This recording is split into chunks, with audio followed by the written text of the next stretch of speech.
Hello, everyone, and welcome to the Game Time YouTube channel. My name is Joe, and I am your host. And got K-State football post-game commentary coming up for you. Game 1 against Southeast Missouri State. All right, K-State gets the big win, 45-0. It was not close, and my prediction was actually very close. All right, if you watched my pregame video, I predicted this game would be a K-State blowout, 48-7, and final score 45-0. All right, I thought Southeast Missouri might get a score. You know, it's tough to shut out any team. I think any team, especially when you get up on a team, the reserves getting in there for playing time, and sometimes the other team can sneak in a score, get in a field goal or a touchdown, but looks like K-State maintained the shutout, 45-0, and it's a big win. Just looking at the breakdown of the quarters there, that second quarter was huge. I think that first quarter we kind of got our feet under us, and then that second quarter just kind of took it to the next level, then coasted for the rest of the game. So big win. All right, 45-0, game 1 at home. That's how we took care of business, and that's what we did. All right, so let's take a look at the game stats. Team stats here. All right, you can kind of see how K-State dominated this game. First downs, 28 first downs versus 13 for Semo. 588 yards. All right, K-State got almost 600 yards of offense in this game. Big time offensive game. I think we saw a lot from K-State's offense, and I think there's more to come, but I think we saw a lot. This was a preview, guys. All right, this was a preview. Defense shut Semo down. Okay, Semo got 227 yards of total offense, and 221 of those were passing yards. All right, Semo only got 6 yards rushing. Okay, keep in mind that is their strength. They're a rushing team. Their best player is their running back, and they only got 6 yards of total yards rushing. So big game for the defense. All right, big game for the defense. The defense came to play, and it showed. All right, it showed right here in these stats. Semo actually had an advantage in time of possession. They had the ball a little bit longer. It really didn't matter, but I think it was the big plays from K-State that kind of presented that. K-State had a lot of big plays. RJ Garcia got a big pass. DJ Giddens had a huge run. Ben Sinnott had a big play. So RJ Garcia, I think, had a couple of big plays. So he had a pretty big game. So big plays, big yardage gains kind of offsets that time of possession. But that's what we wanted to see. All right. Had one turnover there, had an interception in the first quarter there from Will Howard. He got hit throwing the ball and threw the interception. Obviously, no points came out of it. So, no harm, no foul. But I'd say that's the only dark spot in this stat is that interception. So let's take a look at the offenses. Okay, let's compare the two. You can kind of see our passing game. Okay, Will Howard, main quarterback there at number 1, 18 for 26 for 297 yards. 2 TDs and that 1 INT. Check out Avery Johnson getting in there, okay? He's a true freshman, all right? The 4-star recruit coming in, and he's there at 3 of 4 for 55 yards. He actually got a rushing touchdown, as you'll see a little bit later in my stats, and he played pretty well. So it's going to be interesting to see there with Jake Rubley. I was supposed to be the number 2. We had Avery Johnson at the number 3 spot, but he got to play. I think the coaches wanted to get a look at him for sure. He had no game experience, whereas Jake Rubley does have some game experience. So if anything, you wanted to get the young guy in there. He's a 4-star recruit. You want to see what he can do right off the bat, really to determine if you're going to redshirt him or not. So Trayshawn Ward had a touchdown pass. All right, a little trickery there in the second quarter. Pitch to him, and then he passes it back to Will Howard for a touchdown pass. So, hey, we're digging into the bag of tricks there for the offense. So, Southeast Missouri State didn't have much there. Passing game wasn't bad. Paxton DeLaurent had 24 of 36 for 213. That's not bad, but of course, no touchdowns came out of it. about 6 yards per pass there. So just, I think the defense just ate them up.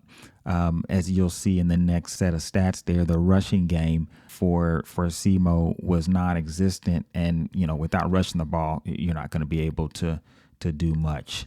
Here in the rushing game, there with DJ Giddens with 15 yards for 15 carries, for 128 yards. Now, I called this in my preview. All right, we had Treshaun Ward in as a starter, to start this game. And I told you guys, I said, you're going to see DJ Giddens get the ball.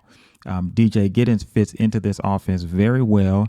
He's been in this offense already, right? He was a backup to Deuce Vaughn last year, and I really expected him to get the bulk of the carries, and he did, 15 carries, 128 yards, 8.5 yards per carry, You're going to see a lot from this guy, all right? There's going to be a 1-2 punch definitely with him and Ward because if you watch the game, Ward has a different element to him, He's a smaller guy. He's got some quickness. He's going to make those plays in the open field. Probably in the passing game, I think you'll see him a lot. Although we did see him run between the tackles quite a bit. We'll see how it plays out. But again, I think there's a 1-2 punch with him and Giddens in there.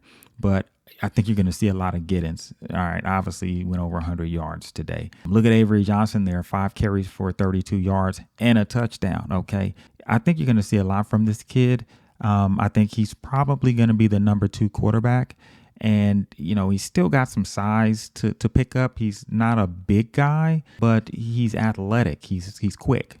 He's very quick. And, in most cases, a quarterback can get away with not being athletic. But if you have that element and you have an arm, it kind of puts you above the rest. And I think he's got the ability to have that it factor. It's just going to be a matter of, getting him in there and getting him the reps and the experience. Again, here for Semo, all right, not much going there for their offense as far as their rushing game. Geno Hess there, he's their star running back, all right. He's, 1,700 yards last year, and there he's got 10 carries for -4 yards. So obviously K-State keyed in on him. K-State was ready to stop him. And that came to fruition. He was not able to get anything going. Those 18 yards there from Darryl Smith, that kind of came in cleanup duty in the fourth quarter. So, that doesn't really count. That got him in the positive for rushing. Very good job from the K-State defense to shut that running attack down. They got nothing going on the ground. And that really is what caused the shutout. That's what led to the shutout was their complete inability to run the ball. Receiving, K-State did an excellent job throwing the ball today. All right. I was impressed with RJ Garcia. I thought he would do better. And I mentioned that in my preview that I thought because he was going to see the field a lot more that he would have an opportunity to do some damage on the field. And this kid went for 5 receptions for 119 yards. Very, very good game. He probably should have had 2 more touchdowns. One of them he got stopped short after he picked up a fumble from Ben Sinnott. He had a really, really good game. He showed a lot of speed. His route running is nice. He was able to get open. And so I think we're going to see a lot from this guy. He surprised me. I wasn't sure what we would see, but he did very well. Ben Sinnott also went for 5 receptions for 100 yards. I think I expected that from him, and he came through. Phillip Brooks had a nice game, 6 receptions for 40 yards. And then the young guy, Jaden Jackson, he came up with the touchdown. I think we're looking good in the receiving core. Keegan Johnson did not play. I think he was hurt, according to the coach. He got dinged up in practice, so they held him out. So we're not even at full strength. All right, so, next game, I think hopefully we can get him in there and we can see where he fits into this offense. From the Semo side, let's see, Ryan Florney, decent game already, almost got 100. I think that's where, most of their yardage was coming from. He had some big plays. All right. Some nice catches. Demoria Vick had a couple of nice catches there with 7 receptions for 52 yards. But they just weren't able to get anything going for their running game. And so they were forced to pass. And that was what they were able to come up with. So a couple of guys had some decent games for Semo. Take a quick look at the defenses, top tacklers for each side. Okay, Austin Moore, top guy, top tackler there with 6 tackles. Nice to see Will Lee up there with 5 tackles. Okay, he's a transfer coming in, and he's already making an impact on that defense. So that's really nice to see. Asa Newsome there, he's a freshman, true freshman. He comes in with 4 tackles. I think that defense is going to look very nice.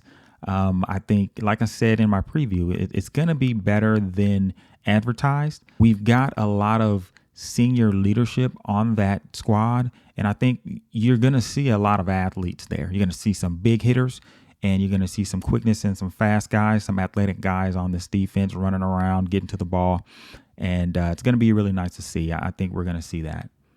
Semo, a couple of guys had 7 tackles. They just weren't able to stop the big plays. I think that was the big thing. If they could stop the big plays, then I think things would have been a little bit closer. But, they just weren't able to stop the big plays. K-State moved the ball on them pretty regularly. But that there is their list of top tacklers there. Take a look at the Big 12 standings. Not much to see here initially, right? I mean, you've got most of the teams winning. All right. We had some pretty interesting upsets. Okay. Baylor loses to Texas State. All right. An FCS team 42-31 in Waco. All right. And then Texas Tech loses to Wyoming 35-33 in Wyoming. They're a Mountain West team. I actually had Baylor getting into the Big 12 championship game this year. And in my predictions, okay, so, maybe I'm wrong there. Baylor still can come up and do well. They still got a chance. They've got to play better. But my prediction may be thrown off with this loss. It was, a bad loss for them at home. So Oklahoma had a big game. They beat Arkansas State 73-0. Not competitive there.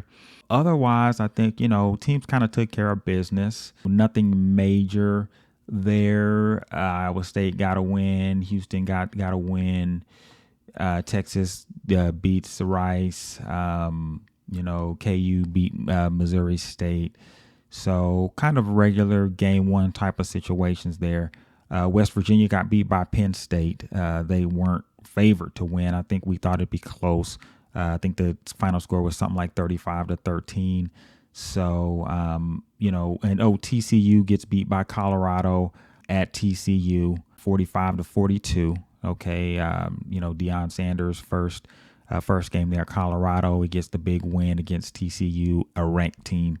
So I think Colorado is going to be looking decent this year. I actually don't think TCU is. I think TCU is going to take a step back this year. So I honestly think that I don't think Colorado is as good as we think they are right now because they beat the number 17 team in TCU. I really don't think TCU is a ranked team. I'm sorry to say that. I think they may be decent. They're respectable, but I don't think they're as good as they were last year. I think that'll show. And I think Colorado will probably drop a few games that we don't expect them to drop. Folks are kind of looking at this game as a bigger step for them than I think they've taken. Next week, all right, next game is against Troy, all right, a Sun Belt team. They're 1-0. They won their game. I think Stephen F. Austin, all right, is who they played, and they won that game this week. So we've got them up next. I'll do another video previewing them this week. And give you a few details on that team and how they match up with K-State. And we'll see where it goes. So, all right, guys, thanks for listening.